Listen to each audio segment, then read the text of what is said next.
Incidents, enemies of Iran utilize various means, including money, weapon, politics, and intelligence apparatuses to create problems for the Islamic system. But President Trump again weighing in, slamming Iran's brutal regime as he also takes a dig at his predecessor in the White House, tweeting, quote, "The people of Iran are finally acting against the brutal and corrupt Iranian regime. All of the money that President Obama so foolishly gave them went into terrorism and into their pockets. The people have little food, big inflation, and no human rights. The U.S. is watching." Earlier on America's Newsroom, former ambassador to the UN, John Bolton, said the president is doing the right thing by speaking out. I think it's important for the president to speak out in support of the Iranian people. There are plenty of people in this country saying, oh, don't do anything. That's the wrong signal. The Iranian people need to know that the world is watching and is on their side. Ambassador Bolton also says the U.S. should take more concrete steps to support the Iranian people, including more sanctions and pulling out of the Iran nuclear deal altogether. Connor Powell joins us live from Jerusalem with more. Connor? Yes, Sandra, these protests that we're seeing right now in Iran are unique in comparison to what we've seen in the past. They began on Thursday in rural, more conservative religious cities like Mashtad, and it's been the more traditional conservative base of the Islamic Republic that have been taking to the streets, not the urban elite of Tehran that we saw back in 2009. The central complaint appears to be the economic situation in Iran and the widespread corruption there. In some places, women have ripped off their headscarves as well, and there have been calls to end the Islamic Republic. A crackdown there also seems to be intensifying. Iran state media reporting that hundreds of people have been arrested and at least 20 people have been killed, with the majority just in the last 36 hours or so, while Iran's supreme leader, Ayatollah Ali Khamenei, today blamed outside agitators and enemies of Iran for the protests. He's essentially trying to say that this is all outside forces that are sparking these protests. But Iran's President Hassan Rouhani is trying to walk a fine line. He's considered a moderate in the Iranian political atmosphere. And over the weekend, he acknowledged the protesters' legitimate grievances, but he also said that violence will not be tolerated. Now, Sandra, the big question is, will we see a large-scale crackdown like we did in 2009, or will the regime actually start to make some overtures to the complaints and to the protesters? That is not yet clear, and that's really what we're waiting to see. Is we're now in the 6th day.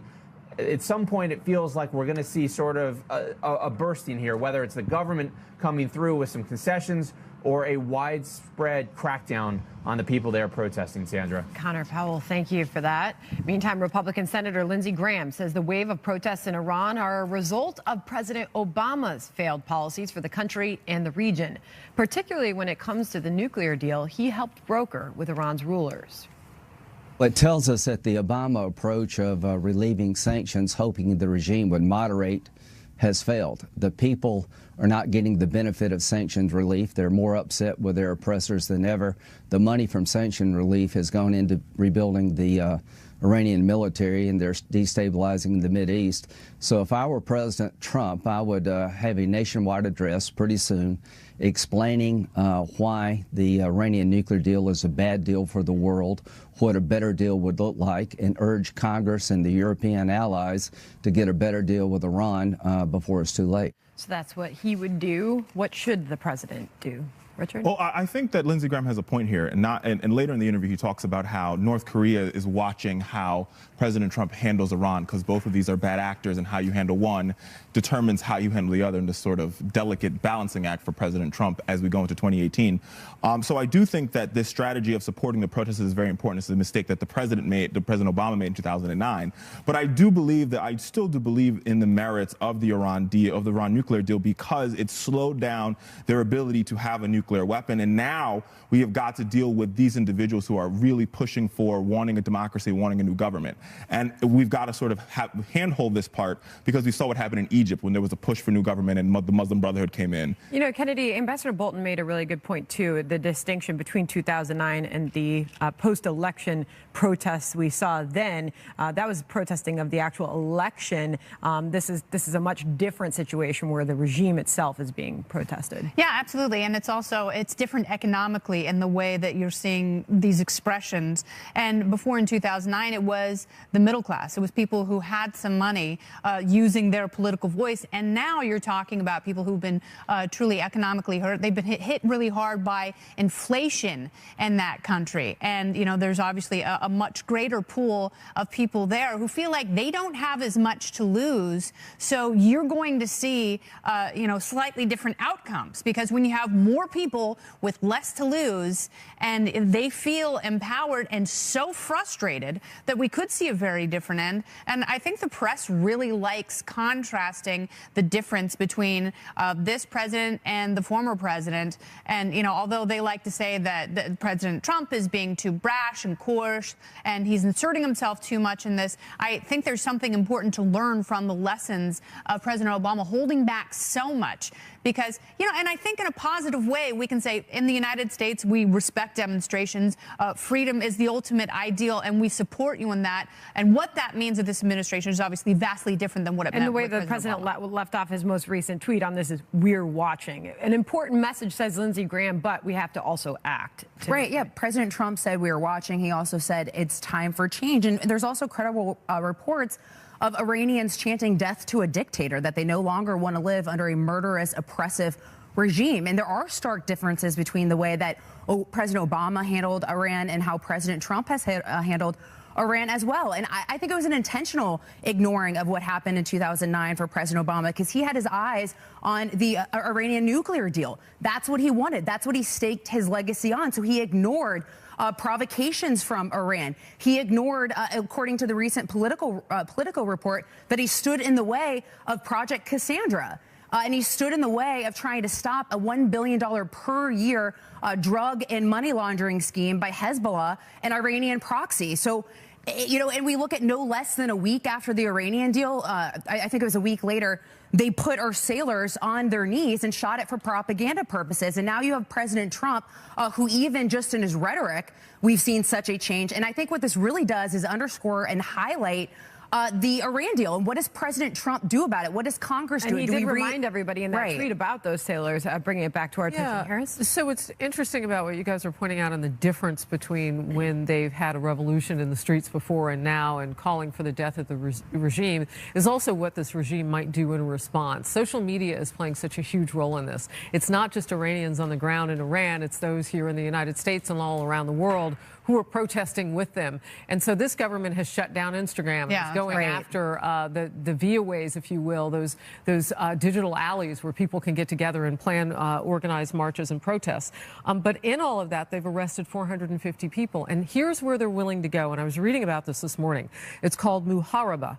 And that might be a red line. I don't know who it'll be a red line for, because who wants to go to war with Iran? But if they start killing those protesters based on this word, and that word is a legal term in Iran, and what it means is you have taken action against the state, punishable by death. That's the highest penalty. If they start to do that, whose red line is that, if you will? And I think that's the complicated issue here. When you think about uprisings, and we've seen this, I think this has sort of been the trend of, I would say, this decade, right? We saw it first in Egypt, we saw it in Tunisia, Bahrain. Yes, Tunisia is an excellent example. And we just saw it in Zimbabwe a couple months ago when the people sort of rose up against Mugabe. And so this ideal of how we as... it was about time in Zimbabwe. How we as sort of the world leader and the people who push for democracy, how do we handle these situations is a very interesting one on what the Trump doctrine will be. Will we be more interventionist? Will we sort of sit on the sideline and say we support these democratic protesters? Will we be part of putting in the new government? This is all going to play into what this doctrine will be. Will it be more interventionist like the Bush doctrine, or will it be more hands-off like the Obama doctrine? That's going to be the question. All right, we've got a lot more to get to. New fallout after a report claiming that an Australian diplomat tipped off the FBI about a conversation he had with a Trump campaign aide back in May of 2016, which may have sparked the Russia probe. Australian leaders none too happy about the leak that exposed that diplomat. Plus, crunch time. President Trump back at the White House as Congress is facing a huge to-do list in the new year, including the future of the Dreamers program amid recent protests over planned deportations if no deal is reached. What can we expect on this and other big issues in 2018? Next. You see no attention? Do not leave this area. You will be subject to arrest.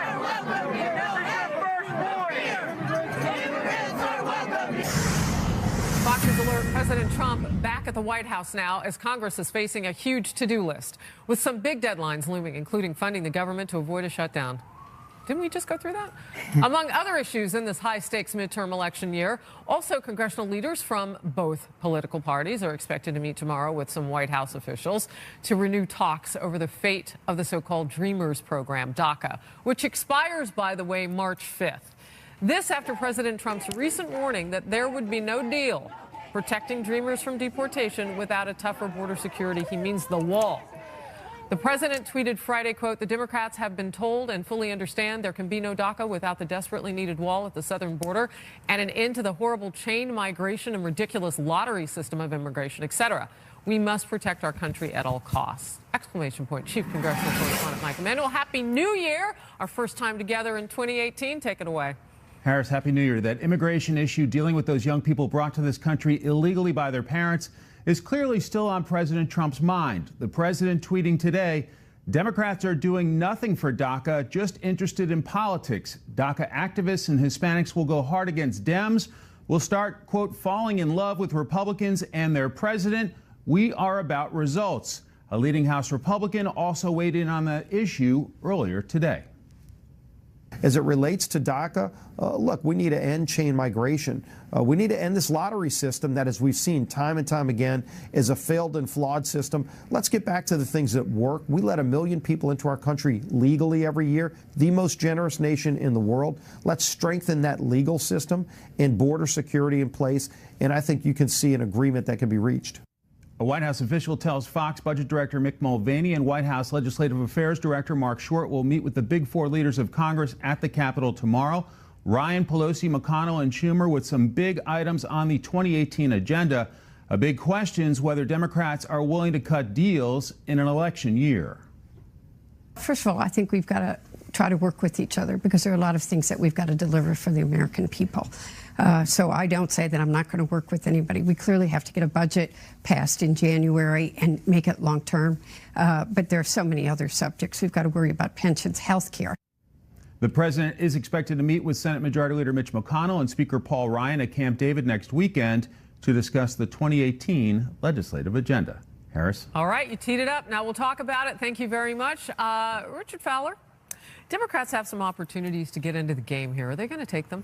Oh, yeah. I think there are opportunities to get in the game. I think that there's also a different ball game as starting tomorrow. We have one more seat in the United States Senate thanks to the Alabama pickup. And so I think the president, for him to get the rest of his agenda through, I think he wants a very busy 2018. He's going to have to rely on a couple of Democratic votes to get things done.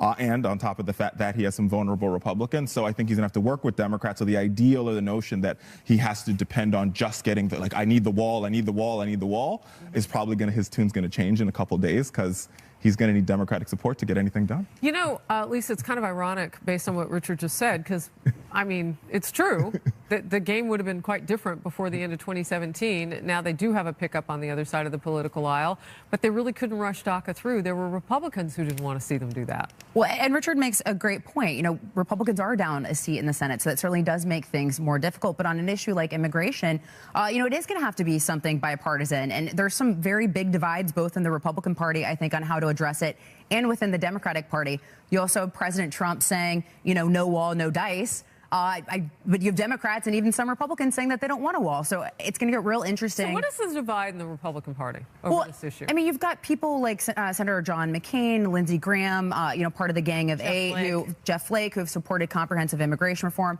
Then you've got senators like Tom Cotton and Senator Perdue who want to make changes to the legal immigration process with the RAISE Act. And I don't think that Senator John McCain is on board with that. So, I mean, there's going to be some deep divides in how to even approach it from a Republican standpoint. But there are a couple areas where Republicans could still go alone if they try to address Obamacare repeal, or some have said that they want to use the reconciliation process to address welfare reform. Right. So we're going to be busy, is what this means. Kennedy, right before the end of the year, we know from our own reporting and sources that there were some meetings offsite on Capitol Hill, kind of dealing with it the same way they did early talks on tax reform, unbeknownst to the rest of us, talking about, you know, the Alexander plan, the Murray-Alexander plan, and what that could look like, tackling health care in the new year. I don't don't think health care should be at the top of their list if they don't have a plan, because I think Republicans are setting themselves up for failure again. The smart move economically, as far as debt and deficit, would be entitlement reform, and that's what Paul Ryan wants to do. Ahead of infrastructure, where they could get a bipartisan. I understand that. I understand Mitch McConnell feels that that's a smart political play because they bring Democrats on board. They have to bring Democrats on board in order to override the reconciliation process in the Senate. But I don't think that's the smartest move, because you're going to have to borrow money in order to pay for that infrastructure plan. And we already have $20 trillion Are you seeing the yes, Kennedy, I agree with you dance? I'm actually surprised to see Richard agreeing on this. I'm not surprised to see him dance. Sandra, what I said to our viewers just a few moments ago was that this does feel like deja vu all over again with this talk of a government shutdown. Did the needle move at all between like last week, meaning last year, and now? But I'm going to keep one eye on the stock market, and I'll tell you why, because that was so telling of 2017. The stock market kept going up in anticipation of tax reform getting done. The president kept promising by Christmas that would happen. Stock market believed it, anticipated it, optimism was there. What did we do this morning when the stock market opened? You saw another triple-digit rally on the open. There seems to be optimism that this is a president that continues to promise economic growth, prosperity, more money in your pocket, rolling back regulations on businesses to have this economy thrive. And as long as you've got that, you've got a president that can say his administration and his policies. But those gains are only momentary if you're adding to I agree. Yes, if you're adding to the deficit, those gains are momentary, and we are robbing our children of a future if we are raising spending and lowering taxes. I agree there should be tax cuts for everyone. Why didn't they address it when they were negotiating? I think Kennedy brings up. Lisa's like, I don't know. I know. I was going to say it's a great question. I don't have the answer for you, but yeah. I just think Kennedy brings up a good point. I just feel like I could sit here in silence like I cue Kennedy. But no, I think she's absolutely right. The tax bill added. Don't miss out on that dance. The tax bill. I know they should cut to my. The tax bill added $1.5 trillion to the deficit. Yes, it is true the stock market's rallying, but the truth of the matter is only 18% of Americans benefit from that directly. 48% benefit through their retirement plans. That's directly when they retire. That's actually a pretty 48%. I said 48% benefit from their retirement plans. But with that being said, Kennedy is right. When you add to the deficit, that hampers the entire economy. And so if you go for infrastructure first, which he wants $1 trillion infrastructure package, that's another $1 trillion to the debt. And you're still not dealing with the other major issues at hand at play. And so I think this president. Yeah, the debt drivers like, Medicare, Medicaid, welfare, those things. And I think he's going to have trouble with the deficit hawks in his party. You've got to call your Democratic friends and tell them how you get along. I mean, you have reached some compromise. I don't think that would go over well, maybe. Well, I mean, I think Democrats. No, because you also want Medicare for all and free college. It's true. Yeah, because I think if you invest in that, it pays off in the long run. You're contradicting yourself. Just like the argument that tax cuts pay off in the long run, I do believe that if you put kids through college and they're able to benefit and get good jobs and create businesses, the government isn't the only like thing Apple that and puts kids through Microsoft, college. then where does that money come from? Investing in you invest in the. Here's my thought on this, and I will go. I can speak a litany on it. Here's the thing: we spend $30,000 per prisoner per year. We spend $10,000 per elementary student. That equation is off. We spend more and get less and less and less. Government programs don't Absolutely. work. So if we were to give that $30,000 to a college student, studies have also maybe they showed won't go to prison. There's a correlation between the government going in and schools raising prices I could spend a litany on all of this, but we can't. All right. We have to go on and pay some new bills. Happy 2018. One of our closest intelligent allies reportedly is frustrated with what may be another leak by the U.S. government. We have the latest reaction to the Russia investigation nuance next. Plus, new year, but same old North Korea. Coming up, Kim Jong-un's latest warning for all of us here in the United States. Come on, little Kim.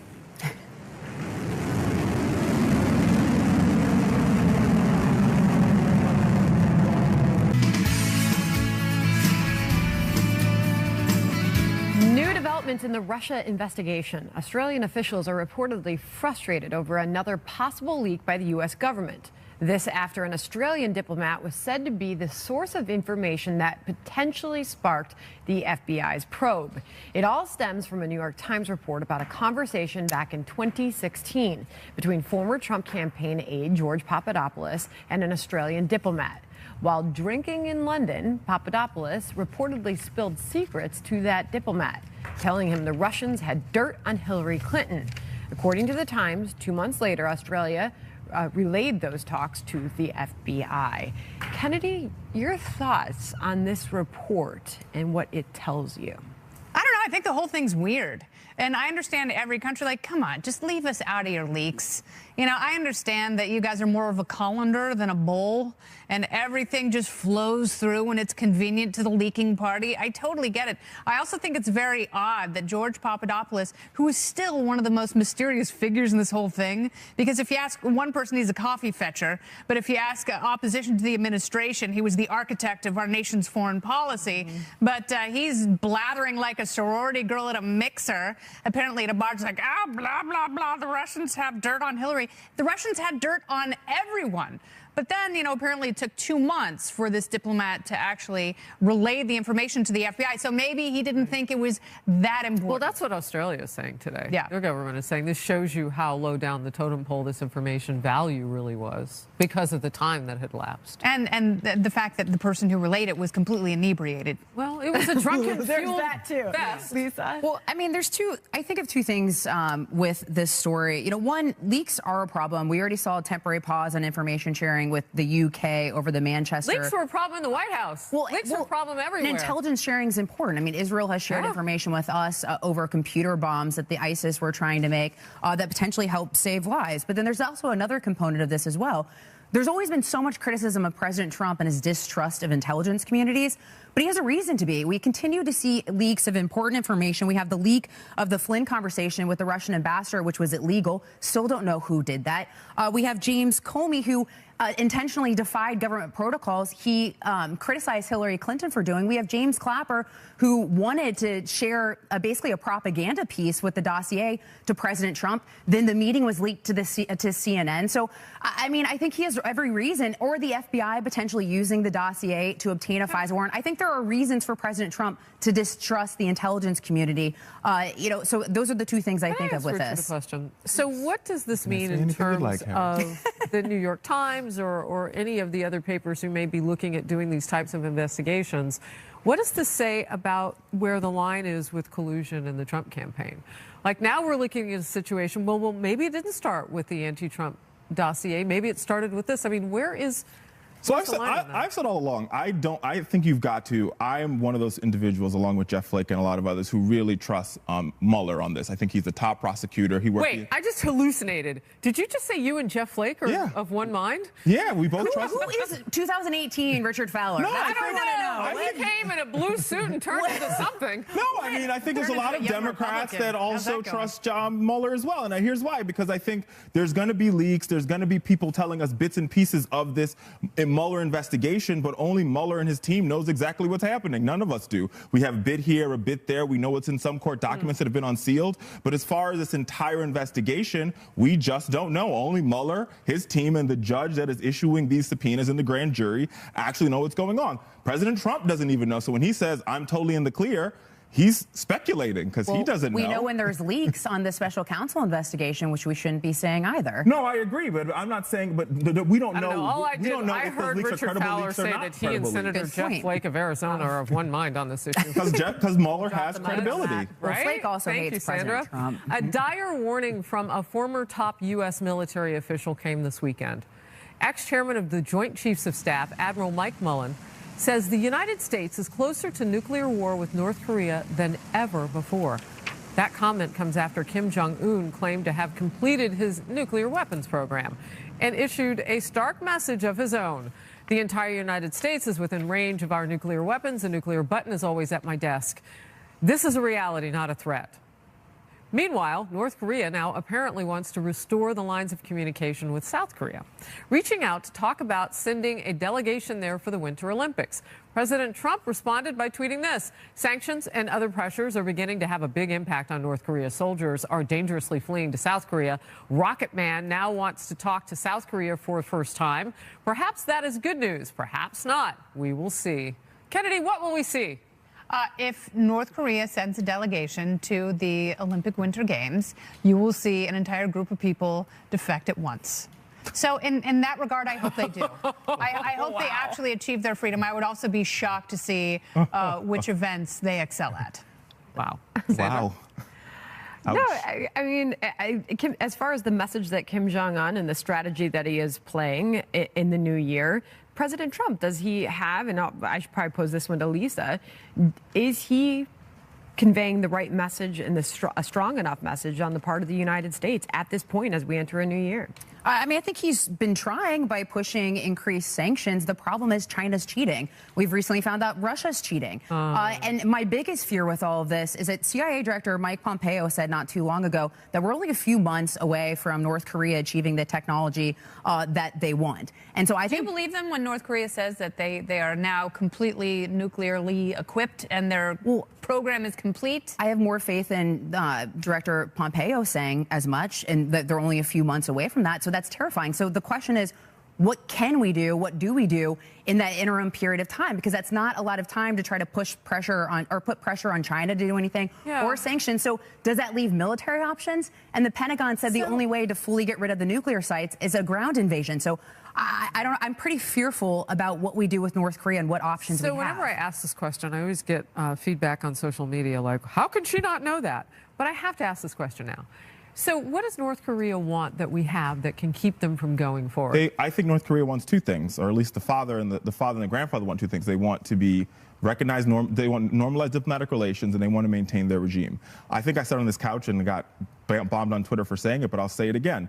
The fact that they have extended an olive branch to South Korea, and the Chinese over the weekend said we are very encouraged by this olive branch, speaks to me at the fact that we might be able to have some talks. I think Mullen is right that we are... Should we be at the table? I think we should be at the table. I think there should be six-party talks with the Russians because they're a border state, the Chinese, the South Koreans, the Japanese, maybe the United States, and a European body, maybe Switzerland. Why should the Russians be there? Because they're a border state. I don't care. I mean, I think you have to bring everybody... Yeah, but you know what? We haven't been able to trust the Russians in regard to North Korea. The Russians and the Chinese together in the UN they are the people. They've been blocking everything at the UN. I get that, but the Russians are part of it. They're one of the regimes. So who should the sixth party be? And the other party should be a European body, a European country that is sort of moderate. Can I just remind you that a couple of weeks ago, Norway, the UK, or Finland, what did the six-party talks do before? Joined the ranks of the people who went against us, condemning what we had done, recognizing Israel's capital. Like, who would you have that six-party? I'm just putting it out there. Well, no, as I say, I think you have a neutral party. I think Switzerland would be a great country to do it. Nuclear,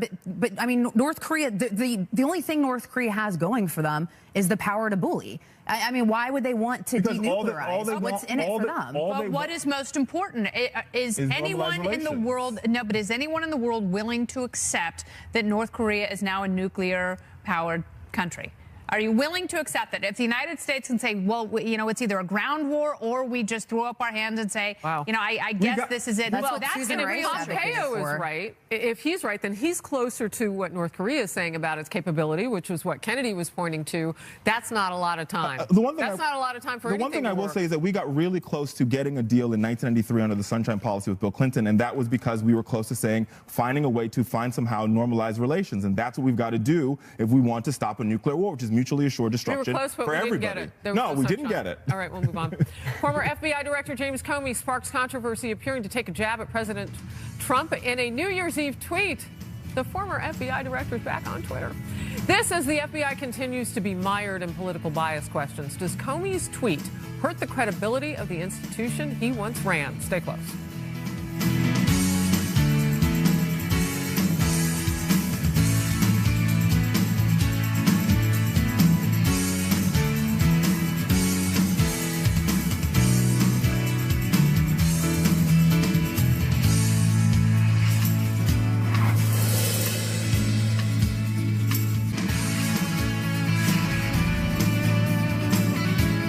Welcome back. President Trump is not the only person sparking controversy with his tweets. Former FBI Director James Comey appearing to take a jab at the